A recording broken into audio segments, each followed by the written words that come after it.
Welcome to T-SAT. ఈరోజు మనం వీడియోలో ఇస్లాం మరియు అరబ్ తురుష్క దండయాత్రల గురించి చూసుకుందాము. ఆల్రెడీ గత వీడియోలో మనము ఇస్లాం గురించి, అరబ్బుల దండయాత్ర గురించి నేర్చుకున్నాము. ఈ వీడియోలో తురుష్కుల దండయాత్ర గురించి నేర్చుకుందాము. తురుష్కులు టర్కీ జాతికి చెందిన వాళ్ళు, తురుష్క జాతికి చెందిన వాళ్ళు. జాతి అంటే చాలా పెద్ద వర్గంగా చెప్పాల్సి ఉంటుంది. ఒకే లక్షణాలు కలిగినటువంటి, ఒకే శారీరక లక్షణాలు కలిగి ఉన్నటువంటి దాన్నే మనం జాతి అని చెప్పేసి చెప్తాము. మనకి తురుష్క దండయాత్రలో మొదట భారతదేశం పైన దండయాత్ర చేసింది గజనీ మహమ్మద్ అని చెప్పాల్సి ఉంటుంది. భారతదేశంపై దాడి చేసిన మొదటి టర్కిష్ జాతి వారు మహమ్మద్ గజనీ. ఇతడు ఆఫ్ఘనిస్తాన్లోని గజనీ ప్రాంతం యొక్క పాలకుడు అని చెప్పాల్సి ఉంటుంది. ఈ యొక్క గజనీ పాలకుడు ఇతని యొక్క తండ్రి వచ్చేసి సబక్తాజీన్. మనకి మొదట పర్షియన్ల నుంచి రాజ్యాన్ని అలప్తాజీన్ ఆక్రమించడం జరిగింది. పర్షియన్ల నుండి రాజ్యాన్ని ఆక్రమించింది, స్వతంత్ర ప్రకటించుకుంది అలప్తాజీన్ గజనీ కేంద్రంగా స్వతంత్ర రాజ్యాన్ని ఏర్పాటు చేసుకున్నాడు. అలప్తాజీన్ యొక్క అల్లుడే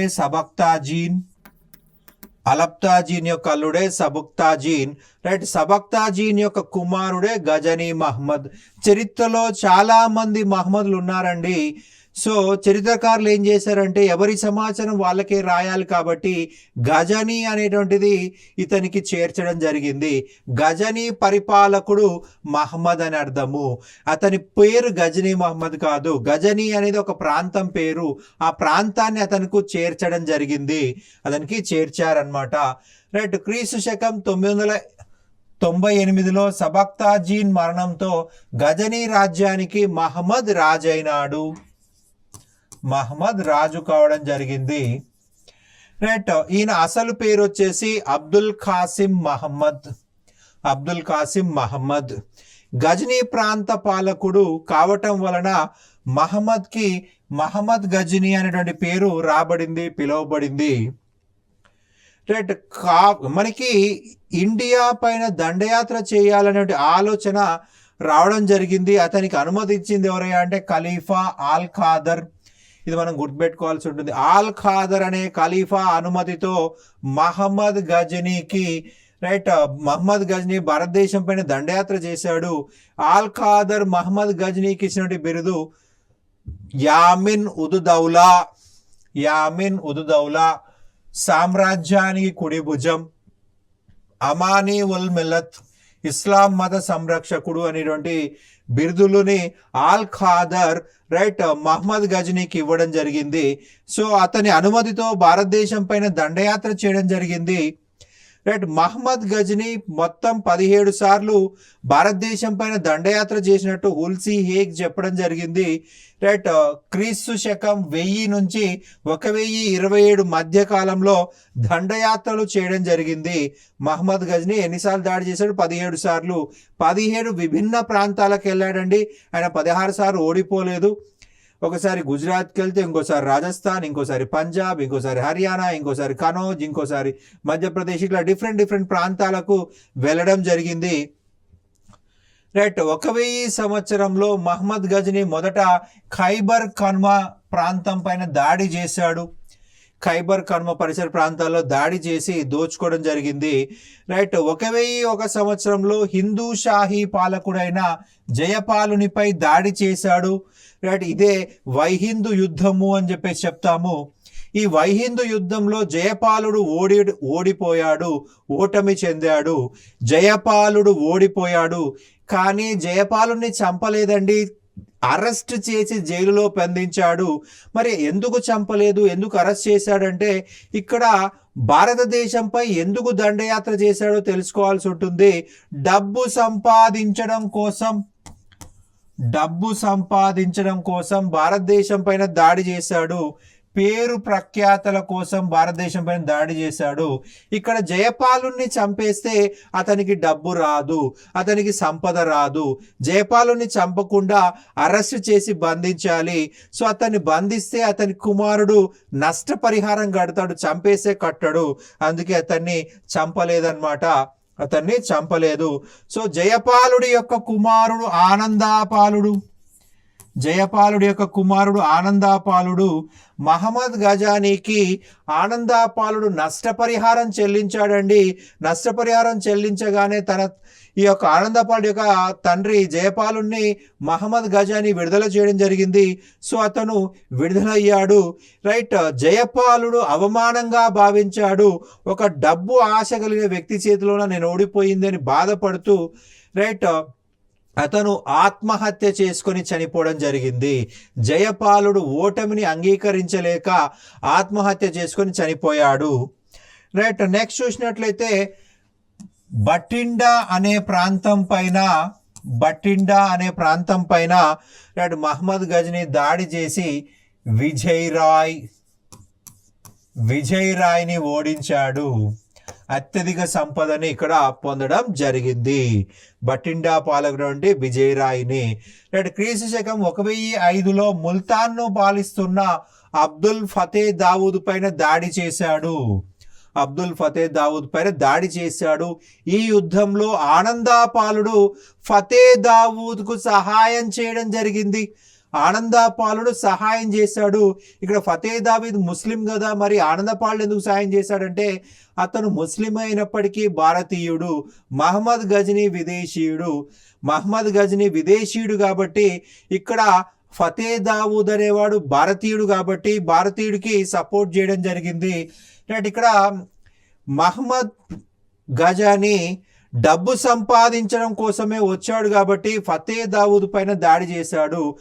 మరొక అంశం వచ్చేసి మహమ్మద్ గజనీ వచ్చేసి సున్నీ మతస్థుడు, ఫతే దావూద్ వచ్చేసి షియా మతస్థుడు. సో ఈ యొక్క మతద్వేషం కూడా ఒక కారణం అన్నమాట ఈ యొక్క ముల్తాన్ పైన దాడి చేయడానికి. ఓకే, సుల్తాన్ మనకి మహమ్మద్ గజనీ వచ్చేసి సున్నీ మతస్థుడు, అబ్దుల్ ఫతే దావూద్ వచ్చేసి షియా మతస్థుడు.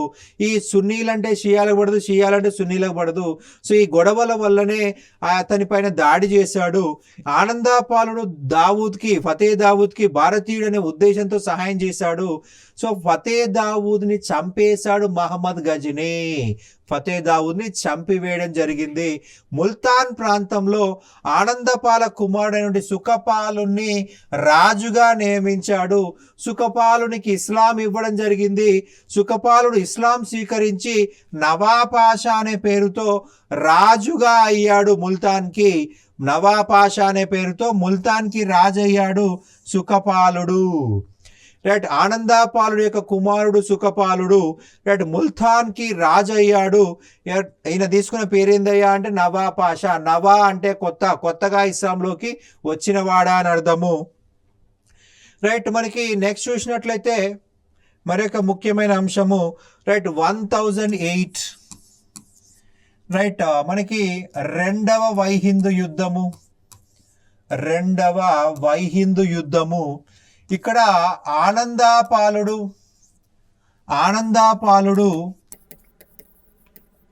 మహమ్మద్ గజనీకి వ్యతిరేకంగా ఒక భారీ కూటమిని ఏర్పాటు చేయడం జరిగింది. ఉజ్జయిని, గ్వాలియర్, చందేరి, కనౌజ్, ఢిల్లీ, కాశ్మీర్ ఇటువంటి రాజపుత్ర రాజ్యాల నుంచి అనేక సైనికుల్ని తెప్పించుకున్నాడు. ఇదే మహమ్మద్ గజనీకి భారతదేశంలో చిట్ట చివరి యుద్ధం కావాలి అని చెప్పేసి అతను చాలా సైన్యాన్ని తెప్పించుకున్నాడు. మహమ్మద్ గజనీకి వ్యతిరేకంగా చాలా గొప్పగా పోరాడిన యోధుడు ఆనందపాలుడు అని చెప్పాలి. కానీ దురదృష్టవశాత్తు ఆనందపాలుడు ఎక్కినటువంటి ఏనుగు పారిపోయింది. భారతీయ సైన్యంలో బలహీనత రెండూ కూడా ఏనుగే అని చెప్పాలి. చాలా ఎత్తుగా ఉంటుంది ఏనుగు. సో శత్రువులు ఎవరు కూడా దాడి చేయడం చాలా కష్టము. ఏనుగు భయపడినంత వరకు చాలా గొప్పగా పోరాడుతుంది. భయపడితే వెనక్కి ఇమీడియట్గా పరిగెత్తుకొచ్చేసి సొంత సైన్యాన్ని నాశనం చేయడం జరుగుతుంది. ఆనందపాలుడు ఎక్కిన ఏనుగు పారిపోయింది. ఇక్కడ సైనికులు ఏమనుకున్నారంటే ఆనందపాలుడు పారిపోతున్నాడు అనుకుని అతని వెనకాలే పరిగెత్తారు. సో గెలిచే యుద్ధము ఈ ఏనుగు వల్ల ఓడిపోయింది. అండ్ మరి ఒక నెగిటివ్ ఏంటంటే మనకి ధనస్సు బాణాలు అనేవి విలువిద్య అనేది భారతీయ సైన్యంలో లేదు. మనకి గిరిజనులు విలువిద్యలో ఆరితేరిన వాళ్ళు, కానీ గిరిజనులని యుద్ధంలోకి రానిచ్చే వాళ్ళు కాదు. క్షత్రియులు మాత్రమే ఈ యొక్క యుద్ధాల్లో పోరాడే వాళ్ళు. అదొక నెగిటివ్ అని చెప్పాలి. కుల వ్యవస్థ ప్రకారం క్షత్రియులు మాత్రమే యుద్ధంలో పోరాడాలి. విలువిద్యని తెలిసినటువంటి గిరిజనులని యుద్ధంలోకి రానియకపోవడం వల్ల సునాయాసంగా రాజపుత్రులు ఓడిపోవడం జరిగింది. ఇక్కడ ఓడిపోయి నష్టపోయి అత్యంత ఎక్కువ నష్టపరిహారాన్ని మహమ్మద్ గజ్నీకి చెల్లించాడు ఆనందపాలుడు. ఇక నెక్స్ట్ చూసినట్టయితే 1003లో నాగర్కోటలోని జ్వాలాముఖి దేవాలయంపై దాడి చేసి సంపదను దోచుకున్నాడు. అలాగే 1014లో స్థానేశ్వరంలోని శ్రీ చక్రస్వామి ఆలయంపై దాడి చేసి సంపదను దోచుకోవడమే కాక మూల విరాటుని ధ్వంసం చేశాడు. 1018 మరియు 1019లలో కనోజ్ పై దాడి చేశాడు. కనోజ్లో పరిపాలిస్తున్న రాజ్యం ప్రతిహార రాజ్యము. ఈ ప్రతిహార రాజ్యం యొక్క రాజు రాజ్యాపాలుడు. ఈ రాజ్యాపాలుడు ఓడిపోవడం జరిగింది. సో సునాయాసంగా ఈ యొక్క కనోజ్ని దోచుకున్నాడు, ప్రతిహార రాజ్యాన్ని దోచుకున్నాడు. అయితే ఈ యొక్క ప్రతిహార రాజ్యపాలుడు అసమర్థుడు కావడం వల్ల చందేల రాజవంశానికి చెందినటువంటి విద్యాధరుడు ఈ రాజ్యపాలాన్ని ఓడించి రాజ్యపాలను చంపేశాడు. చందేల విద్యాధరుడు రాజ్యపాలుని చంపివేయడం జరిగింది. నెక్స్ట్ ఎప్పుడైతే ఈ యొక్క రాజ్యపాలుని చందేల విద్యాధరుడు చంపేశాడో గ్వాలియర్ పైన కలెంజర్ పైన మహమ్మద్ గజ్నీ దాడి చేశాడు. ఈ రెండు ప్రాంతాల్లో చందేల విద్యాధరను ఓడించడం జరిగింది. సో 2 సార్లు చందేల విద్యాధర ఓడిపోయి నష్టపరిహారం చెల్లించాడు. ఇక నెక్స్ట్ చూసినట్లయితే చిట్ట చివరి మనకి అత్యధిక సంపద దొరికిన ప్రాంతం అంటే గుజరాత్ అని చెప్తాము. 1025-26లలో 16వ దండయాత్ర అని చెప్పాలి. 16వ దండయాత్ర గుజరాత్ పై దాడి చేసి మొదటి భీముణ్ణి ఓడించడం జరిగింది. మొదటి భీముడు వచ్చేసి సోలంకి రాజవంశము. గుజరాత్ పై దాడి చేసి సోలంకి వంశం చెందిన మొదటి భీముణ్ణి ఓడించాడు మహమ్మద్ గజ్నీ. ఇతను ఓడిపోయి పారిపోవడం జరిగింది. సో రాజు లేని కారణంగా సునాయాసంగా గుజరాత్ రాష్ట్రాన్ని దోచుకోవడం జరిగింది. అందులో ముఖ్యంగా సోమనాథ్ దేవాలయంను దాడి చేసి కొల్లగొట్టి అపార సంపదలను తీసుకెళ్లాడు. మనకి గుజరాత్లో ముఖ్య నగరాలు చూసినట్లయితే అనిహిల పాటక రాజధాని. దీని యొక్క ప్రస్తుత పేరు పటన్. మనకి కాంబే, సోమనాథ్, సూరత్ ఈ 4 ప్రాంతాలని దోచుకున్నాడు. ఎందుకంటే రాజు పారిపోయాడు. మొదటి భీమేశ్వరుడు పారిపోవడం జరిగింది. సో ఈ 4 ప్రాంతాలను దోచుకున్నాడు. గజ్నీ మహమ్మద్ టోటల్గా 17 దండయాత్రలు చేశాడు. అత్యధిక సంపద దొరికిన ప్రాంతం అంటే సోమనాథ్ లేదా గుజరాత్ దండయాత్ర, 16వ దండయాత్ర. గజ్నీ మహమ్మద్ అతనితో పాటు వచ్చిన చరిత్రకారుడు అల్-బెరూని. ఈ అల్-బెరూని అనేవాడు భారతదేశానికి వచ్చాడు. 10 సంవత్సరాలు ఇండియాలోనే ఉన్నాడు. సో అల్-బెరూని ఏమని పిలుస్తామంటే అల్-బెరూని. ఇతనిని మొదటి ముస్లిం ఇండాలజిస్ట్ అంటాము. అని పిలవడం జరుగుతుంది. అల్-బెరూని భారతదేశంలో 10 సంవత్సరాలు ఉన్నాడు. సంస్కృతం నేర్చుకున్నాడు. వివిధ సంస్కృత గ్రంథాలని అరబిక్ భాషలోకి అనువదించడం జరిగింది. అనువదించాడు. అలాగే యూక్లిడ్ ప్రిన్సిపల్స్ ఆఫ్ జామెట్రీ అనే గ్రంథం రాయడం జరిగింది గ్రీకు భాషలో. ప్రిన్సిపల్స్ ఆఫ్ జామెట్రీ అనే గ్రంథాన్ని యూక్లిడ్ గ్రీకు భాషలో రాశాడు. ఈ గ్రంథాన్ని సంస్కృతంలోకి అనువదించాడు అల్బెరుని. సంస్కృతములోకి అనువదించడం జరిగింది. రైట్, సంస్కృతంలో ఎంత గొప్ప పండితుడైతే మనకి గ్రీకు భాష నుంచి సంస్కృతంలోకి అనువదిస్తాడు. చాలా చక్కగా రాయబడింది ఈ గ్రంథము. అందుకే మనం ఏమంటున్నాం, అల్బెరుని మొట్టమొదటి ముస్లిం ఇండాలజిస్ట్ అని చెప్పేసి అంటాము. రైట్, ఇతను ఇండియా యొక్క చరిత్రని వివరిస్తూ కితాబ్ ఉల్ హింద్ అనేటువంటి గ్రంథాన్ని రచించడం జరిగింది. కితాబ్ ఉల్ హింద్ అనే గ్రంథాన్ని రచించాడు. మనకి కితాబ్ ఉల్ హింద్కే మరి ఒక పేరు తారీఖ్ ఈ హింద్. తారీఖ్ ఈ హింద్ అన్న కితాబుల్ హింద్ అన్న ఒకటే, వేరు కాదు. తారీఖ్ అంటే డేట్, రోజువారీ కార్యక్రమాలు. రైట్, మనకి ఒక పుస్తకాన్ని ఏమంటాం అంటే 11వ శతాబ్దం యొక్క అర్థము అని పిలుస్తాము. 11వ శతాబ్దం సంబంధించి ఏ అంశాలు కావాలన్నా మనకి ఇందులో కనిపిస్తాయి. అందుకే దీన్ని కితాబుల్ హింద్ 11వ శతాబ్దం అర్థము అని చెప్పేసి అంటాము. ఫిరదౌసి మరొక గొప్ప కవి. రైట్, మరొక గొప్ప కవి ఈ యొక్క మహమ్మద్ గజనీ ఆస్థానంలో నివసించాడు. ఫిరదౌసి షానామా అనే గ్రంథాన్ని రచించడం జరిగింది. ఫిరదౌసి షానామా అనే గ్రంథం రచించాడు. అనేక గొప్ప కావ్యాలు ఇందులో రాయడం జరిగింది. చరిత్రకారులు ఇతన్ని హోమర్, తూర్పు దేశాల హోమర్ అని పిలిచారు. తూర్పు దేశాల హోమర్ అని పిలవడం జరిగింది. తూర్పు దేశాల హోమర్ అని చెప్పేసి పిలిచారు ఇతన్ని. రైట్, మనకి హోమర్ ఎవరయ్యా అంటే గ్రీకు ఇతిహాసాలైనటువంటి ఇలియడ్, ఒడిస్సీ అనే గ్రంథాలను రాసిన వ్యక్తి. ఇలియడ్, ఒడిస్సీ అనేటువంటి గ్రీకు ఇతిహాసాలు రాసిన వ్యక్తి. అతనితో కంపేర్ చేయబడ్డాడు ఫిరదౌసి. చాలా చక్కగా రాయడం జరిగిందనమాట. ఓకే, ఫిరదౌసిని పారసిక భాషకు హోమర్ వంటి వాడు అని చెప్పేసి, తూర్పు దేశాల హోమర్ వంటి వాడు అంటారు. గజనీ ఆస్థానంలో మరొక ప్రముఖ కవి ఉద్బి. రైట్, ఇతను మహమ్మద్ గజనీ యొక్క రాజ్యము, మహమ్మద్ గజనీ యొక్క పరిపాలన గురించి తారీఖ్ ఈ యామినీ అనే గ్రంథం రచించాడు. మహమ్మద్ గజనీ యొక్క బిరుదు యామినుద్దౌలా. సో యామినుద్దౌలా గురించి రాశాడు కాబట్టి యామిని అనే పదాన్ని ఉపయోగించడం జరిగింది తారీఖీ యామిని అనేటువంటి గ్రంథంలో. రైట్, రోజువారీ కార్యక్రమాలు, మహమ్మద్ గజనీ ఆస్థానంలోని రోజువారీ కార్యక్రమాలు అన్నమాట. రైట్, తారీఖీ యామిని అనే గ్రంథంలో రాయడం జరిగింది. రైట్, ఇక నెక్స్ట్ చూసినట్లయితే భారతదేశంపై దాడి చేసినటువంటి మనకి మరి ఒక బిరుదు గురించి చెప్పుకోవాల్సి ఉంటుంది, బహుత్ షికాన్. ఈ బహుత్ షికాన్ అనేటువంటి బిరుదు గజనీ మహమ్మద్ యొక్క బిరుదు.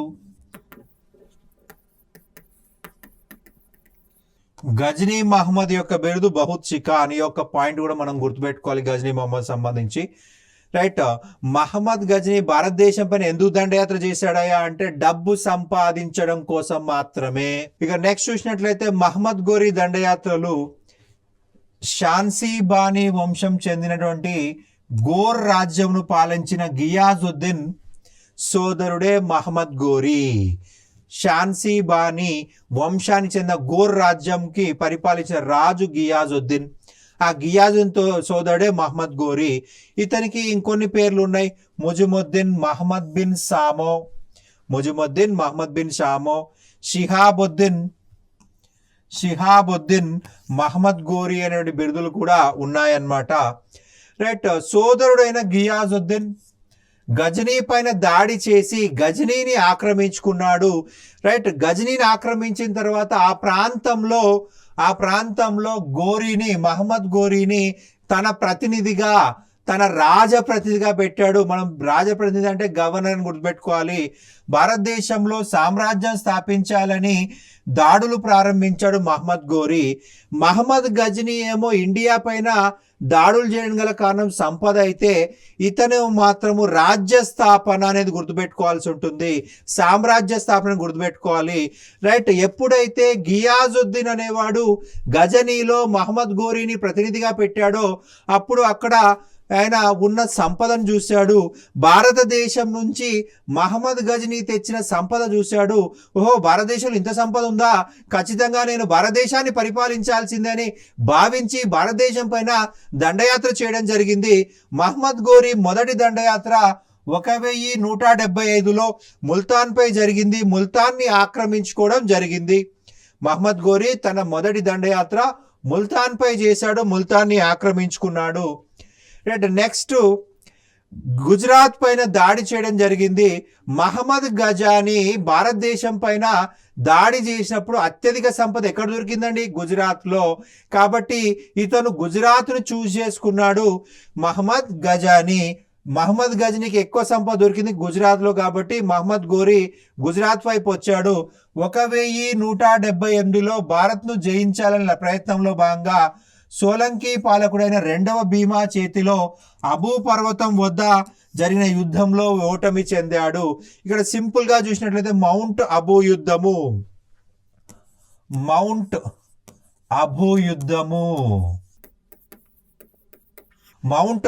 యుద్ధం అని చెప్పాల్సి ఉంటుంది. 1178లో మౌంట్ అబూ యుద్ధంలో రెండవ భీమా చేతిలో ఓడిపోయాడు. ఇక్కడ చూడండి, మనకు రెండవ భీమా ఓడించాడంటే కాదు, రెండవ భీముడు మైనర్, రైట్. అతని యొక్క మదర్ వచ్చేసి నాయకీదేవి. ఈ నాయకీదేవి సైన్యాన్ని నడిపించింది. మౌంట్ అబూ పర్వతం వద్ద నాయకీదేవి మహమ్మద్ గోరీని ఓడించింది. చాలా దారుణంగా గాయపడ్డాడండి, కనీసం లేచి నిలవలేనంతగా గాయపడ్డాడు, రైట్. ఈ యొక్క నాయకీదేవి చేసిన అతిపెద్ద తప్పిదం ఏంటంటే ఇతన్ని చంపకుండా క్షమించి వదిలేసింది. ఈమె చేసిన తప్పు భారతదేశ చరిత్రనే మార్చేసింది. రైట్. ఈ నాయకీదేవి మహమ్మద్ గోరీని ఓడించింది, కనీసము లేచి నిలబడలేనందుగా గాయపడ్డాడు, రైట్. నాయకీదేవి క్షమించి ఇండియా నుంచి పంపించేసింది అతన్ని. సో ఈమె చాలా క్షమించరానంత తప్పు చేసింది. ఎందుకంటే అతను తర్వాత కాలంలో దాడి చేసి భారతదేశాన్ని తన అధీనంలో తీసుకున్నాడు. భారతదేశ చరిత్ర మారిపోయింది. ఇస్లాం రాజ్యం ఇండియాకి రావడానికి ఒక తప్పిదంగా చెప్పాల్సి ఉంటుంది.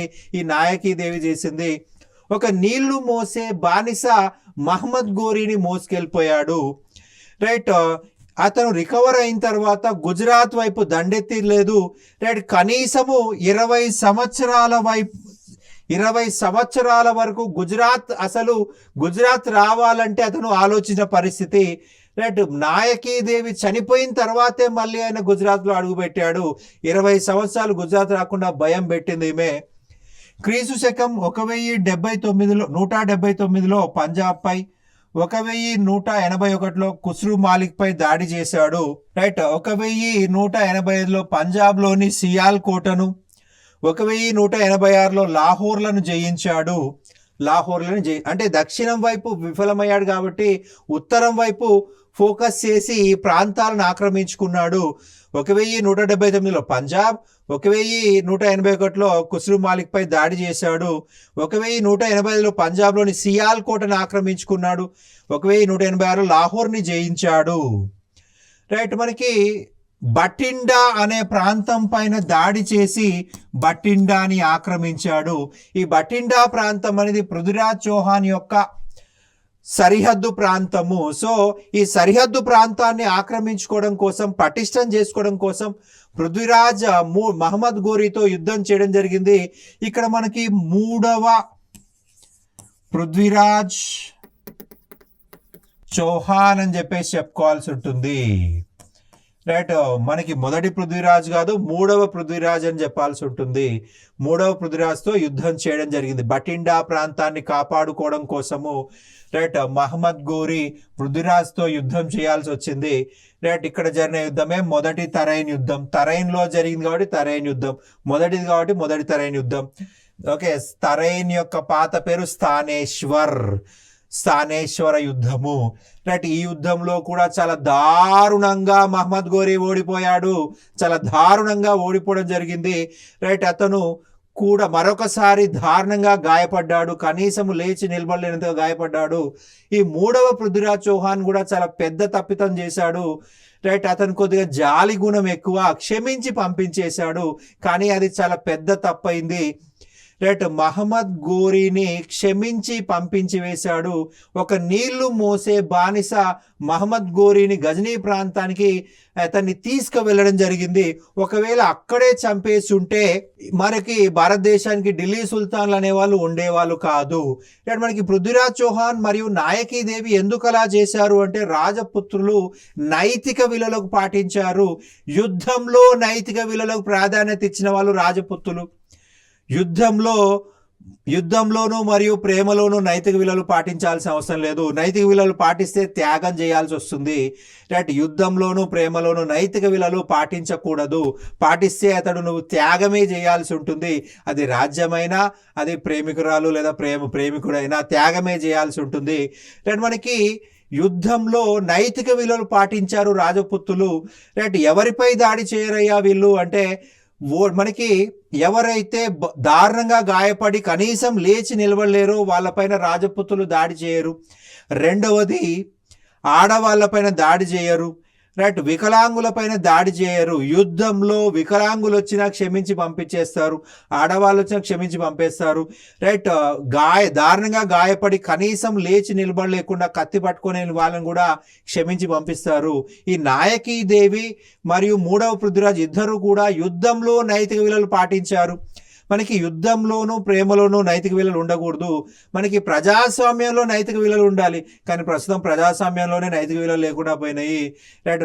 ఆ కాలం రాజపుత్రులే నైతిక విలువలు పాటించారు. మనకి రివర్స్లో నడుస్తుంది అనమాట. Right. What ever it is, ఇతను మహమ్మద్ గోరీ పారిపోవడం జరిగింది. రైట్. 9 నెలల తర్వాత రిటర్న్ వచ్చేసాడు మహమ్మద్ గోరీ. 9 నెలల తర్వాత 1192లో గోరీ మరొకసారి మూడవ పృథ్వీరాజ్ చౌహాన్తో తలపడ్డాడు. ఇదే రెండవ తరైన్ యుద్ధము. ఈ రెండవ తరైన్ యుద్ధంలో మహమ్మద్ గోరీ పృథ్వీరాజ్ చౌహాన్ను ఓడించి చంపేయడం జరిగింది.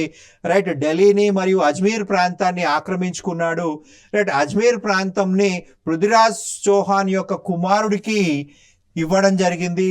సో మహమ్మద్ గోరీకి ప్రతినిధిగా పృథ్వీరాజ్ చౌహాన్ కుమారుడు పరిపాలించాడు. కానీ తర్వాత కాలంలో వీళ్ళు రణతంబోర్కి పారిపోవడం జరిగింది. రైట్. ఐబక్ అనేవాడు ఈ యొక్క అజ్మీర్ ప్రాంతాన్ని ఆక్రమించుకోవడంతో రణతంబోర్కి పారిపోవడం జరిగింది. రైట్. మనం ఇక్కడ ఒక బుక్ గురించి చెప్పుకోవాల్సి ఉంటుంది, చాంద్ బర్దాయ్. ఈ చాంద్ బర్దాయ్ అనే వ్యక్తి పృథ్వీరాజ్ రాసో అనే గ్రంథం రాయడం జరిగింది. పృథ్వీరాజ్ రాసో అనే గ్రంథము రాయడం జరిగింది. పృథ్వీరాజ్ యొక్క జీవిత చరిత్ర. ఈ గ్రంథంలో ఏం చెప్పాడంటే పృథ్వీరాజ్ చౌహాన్ రాణి సంయుక్తను ప్రేమించి పెళ్లి చేసుకోవడం జరిగింది. ఈ రాణి సంయుక్త వచ్చేసి కనోజ్ యొక్క రాజు రైట్ జయచంద్రుడి యొక్క కుమార్తె. రైట్. జయచంద్రుడు పృథ్వీరాజ్ యొక్క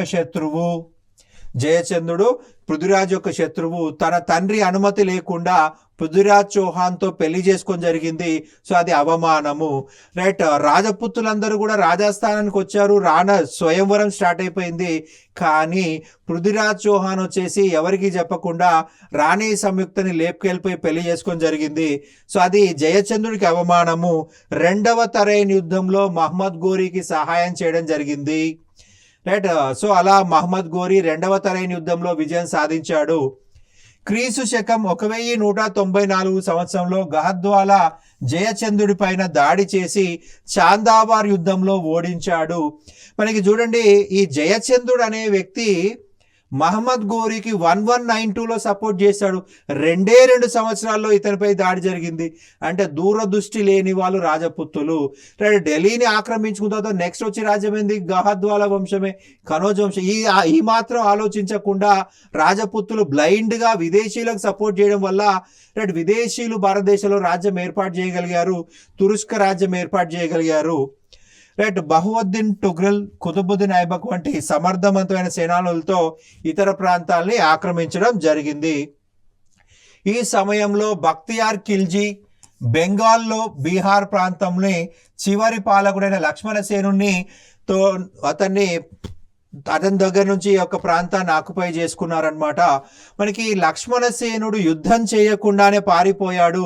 జస్ట్ 18 మందితో ఈ యొక్క బక్తియార్ ఖిల్జీ బెంగాల్ బీహార్ని ఆక్రమించుకున్నాడు. 1203లో తన సోదరుడు మరణంతో గోర్ ప్రాంతానికి మహమ్మద్ గోరీ రాజయ్యాడు. గియాజుద్దీన్ చనిపోయాడు. గియాజుద్దీన్ చనిపోవడం వల్ల మహమ్మద్ గోరీ రాజ్యానికి రాజయ్యాడు. సో భారతదేశంలో తను జయించిన ప్రాంతాలకు ఐబక్ని ప్రతినిధిగా నియమించడం జరిగింది. రైట్. 1205లో మహమ్మద్ గోరీ చివరి దండయాత్ర భారతదేశంపై జరిగింది. కారణం వచ్చేసి ఇండియాలో హిందూ కొక్కరులు మరియు షియా ముస్లింలు ఈ యొక్క మహమ్మద్ గోరీకి వ్యతిరేకంగా తిరుగుబాటు చేశారు. హిందూ కొక్కర్లు అనేది ఒక హిందూ తెగ. రైట్. షియా ముస్లింలు, మహమ్మద్ గోరీ వచ్చేసి సున్నీ మతస్థుడు.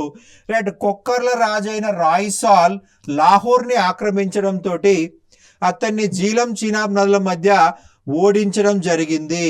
రైట్. కొక్కర్ల తిరుగుబాటు షియా ముస్లింల తిరుగుబాటు అని చేశాడు సక్సెస్ఫుల్గా. కానీ 1206లో గుర్తు తెలియని కొక్కర్ల చేత చంపబడ్డాడు.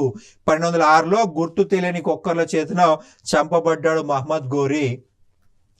మహమ్మద్ గోరీ మరణంతో ఢిల్లీ ప్రాంతాన్ని గవర్నర్గా నియమించబడిన కుతుబుద్దీన్ ఐబక్ ఇతర ప్రాంత గవర్నర్లను ఓడించి స్వతంత్ర మహమ్మదీయ పాలన ప్రారంభించాడు. రైట్. ఇతని పాలనే మనం ఏమంటామంటే బానిస వంశం అంటాం, లేదంటే ఢిల్లీ సుల్తాన్లు అని చెప్పేసి అంటాం.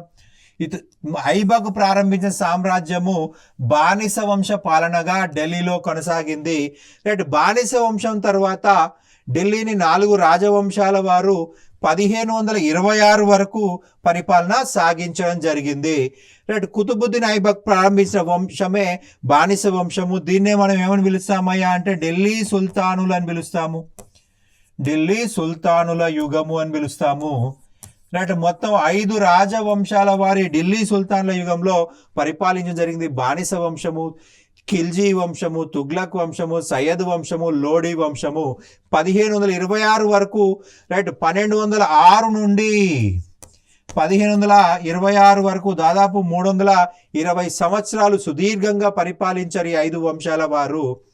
రైట్. ఇది మనకు తురుష్కుల యొక్క Dande. And one more point అండి, ఇక్కడ మహమ్మద్ గోరీ యొక్క బిరుదు జహాన్ సోజ్. మహమ్మద్ గోరీ యొక్క బిరుదు. రైట్. మనకి ఈ టాపిక్ నుంచి మనకు ఎగ్జామ్లో క్వశ్చన్స్ మొదటి దండయాత్ర దేనిపైన, మహమ్మద్ గజనీ యొక్క మొదటి దండయాత్ర దేనిపైన, అతి ముఖ్యమైన దండయాత్ర 2వ వైహిందూ యుద్ధం ఆనందపాల 1008, అలాగే 16వ దండయాత్ర పైన అడిగే అవకాశం ఉంది. అలాగే అల్బెరుని, హుద్బీ, ఫిరదౌసి 3 కవులు వాళ్ళ గ్రంథాల గురించి ఎగ్జామ్లో అడిగే అవకాశం ఉంది. అండ్ ఇతని యొక్క బిరుదు మహమ్మద్ గోరీ యొక్క బిరుదు గురించి అడిగే అవకాశం ఉంది. జహాన్ అంటే ప్రపంచం, సోజ్ అంటే తగలబెట్టినవాడు, ప్రపంచాన్ని తగలబెట్టినవాడు అని అర్థం. రైట్. ఇది మనకి తురుష్కుల యొక్క దండయాత్ర. Thank you.